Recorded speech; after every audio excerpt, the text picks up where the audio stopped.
What is going on? I want to welcome you from half court. Today, I am charged up, Jeff, because we gotta have a conversation, man. First of all, I'm joined by, the Rasheed Wallace to my Ben Wallace, my guy, Jeff Iafrate. I feel like we are the Wallace brothers of the Yeah. of the Detroit sports world, Jeff. Does that seem fitting to you? Oh, I'm on board with it, John. We got we can only get so many Robin to my Batman, and we have so many different phrases, but I'll take 'em. Rashid to your Ben. I like it.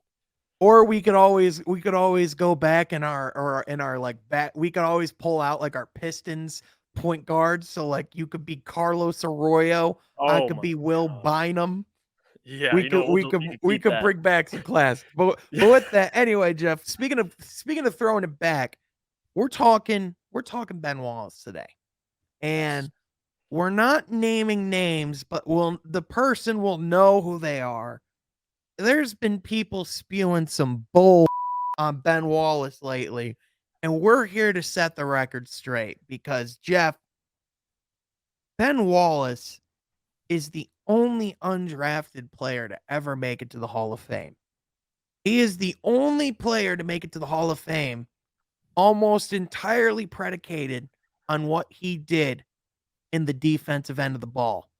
And Jeff, I don't think people understand how truly dominant Ben Wallace was. And I would argue, because people talk about there has been a player like Steph Curry who's changed the game. I would say Ben Wallace was both ahead of his time and quite literally changed the game because they had to literally change the rules on how players were defended Mhm. based on what that '04 Pistons team did, led by Ben Wallace. What do you say to that? I agree, and to all the people that are saying and actually questioning why Ben Wallace would make the Hall of Fame, I question your basketball IQ, but for me, I'm just gonna speak for myself.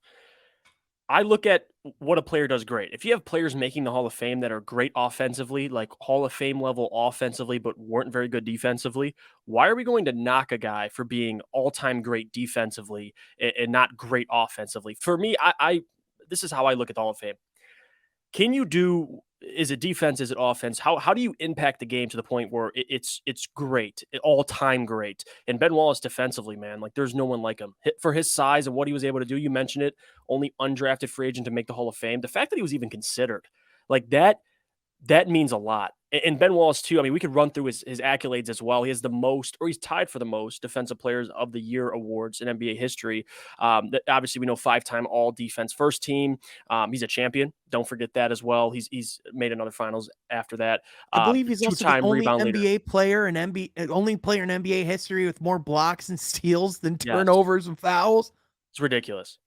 Like, It's absolutely ridiculous, and that's why it means so much. Like his impact on the court is what people need to look at. Like if you're a stat sheet guy and you go to Google and you Google Ben Wallace and you look at his stats and you see he has a never averaged double digit points in his entire career, you'd probably think to yourself, why did this guy make that? But if you know Ben Wallace and you know the impact he made, especially on the '04 Pistons, like we are such fans of, and I have the hat not today, but I have the hat on usually that deserves Hall of Fame. Like he is, if you're great, all time great at something, you deserve to be in the Hall of Fame. Is Dennis Rodman a Hall of Famer? I would say yes. mhm. But Ben Wallace didn't play on as many talented teams as Dennis Rodman. Ben Wallace was a significant player, and he deserves to be in the Hall of Fame. Jeff, have you ever seen Empire Strikes Back? I have, Right, yes. you familiar with the part where he's like, "It's a trap." That's exactly Yeah, what it is when if you're just looking at the stat sheet on Ben it's true. Wallace, because there is Trap. so much more that meets the eye as far as Ben Wallace. Because first of all, this is a guy at 6'9" who is the most physically imposing center in the NBA at the time. And I'm including Shaquille O'Neal in that. I'm including Yao Ming in that. Because when Ben Wallace faced Yao Ming and Shaquille O'Neal, majority of the time he was on the winning side. Hmm. And a lot of times Shaq was mostly taken out of that finals. He did still get his point wise. He did still get his rebounds wise, but people don't realize his efficiency was down. His energy was consumed and the guy was wiped by the end of the series to the point where his effect really was whimpering as those finals went on. And then you talk about what Ben Wallace did on the offensive end, people don't recognize how much of an impact he had on that end either. Richard Hamilton, I went back and watched the very first game of the Pistons season. He was on the booth with George Blaha and Greg Kelser, and he said, "Man, Ben Wallace, you know how many hard screens that guy set for me to get those open shots?" And that's what people don't recognize is because Richard Hamilton, yes, made a lot of shots in his Pistons career. How do you think he got those open looks, people? Mhm. That's because the Pistons were a team effort. It wasn't just a one-person offense. There is many moving parts. And when you're talking about winning basketball, when you're talking about affecting the bottom line, there is no player in the 2000s era from a defensive standpoint that affected winning more than Ben Wallace. There's no player in the last 20 years that has affected winning on the defensive end more than Ben Wallace. Even And I Rudy think Gobert, who's been a multi-time defensive yeah. player of the year award, he couldn't lace up Ben Wallace's shoes on the defensive end, respectfully. Yeah, and Rudy Gobert's what, 7'1"? I mean, Ben Yes. Wallace is 6'8", all but a solid 6'8", and he's been doing 6'9", he's been doing these things. The guys he had to face, especially in the early 2000s, Sean, like the competition at the center position, now it's more positionless. You know, you have wings, a lot more good wings nowadays. But back then, like he was going up against behemoths, and he was holding his own, and he was shutting guys down. He had to face Shaq in the '04 finals, as we all know. Shaq still played well, but he made it tough on him. And that's what his impact was to me. Like if you look at his size, you look at coming in, he's not the typical, 6'10", 6'11", 7-footer. He's undersized, but he's tough. You mentioned what he looks like physically. My God. I mean, he's a specimen. And especially you saw the impact during that '04 season and so on and so forth. But he absolutely deserves to be in the Hall of Fame because of the impact he had defensively. That's it. That's the argument. If anybody wants to dispute that and try and bring up offensive numbers, you're wrong because the Hall of Fame, like, how can I be a Hall of Fame level talent at the defensive end, but if offensively I'm not as good, I don't deserve to be in the Hall of Fame? That's not how that works. Like he's an all time defender, so he deserves to be in the Hall of Fame. And here's the End of thing, argument. and here's the other piece of it. It's not like Ben Wallace never had games where he took over on the offensive end. His career high is 29 on the offensive end, by the way. His career Hmm. high is 24 rebounds as well.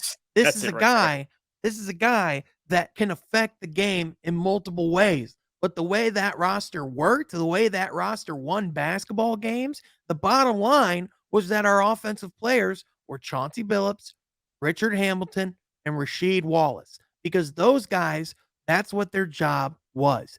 That's how they affected winning. And then anchored and led on the other side of the basketball. We see so Absolutely. many offensive specialists, people that don't even try to defend, that are no question Hall of Famers. But then all of a sudden, we have these players that are so dominant and are seen as superstars for solely what they do on the defensive end. And then they're just average on the offensive end. And all of a sudden, they're not Hall of Fame worthy. That's backwards. It's Yeah, inconsistent.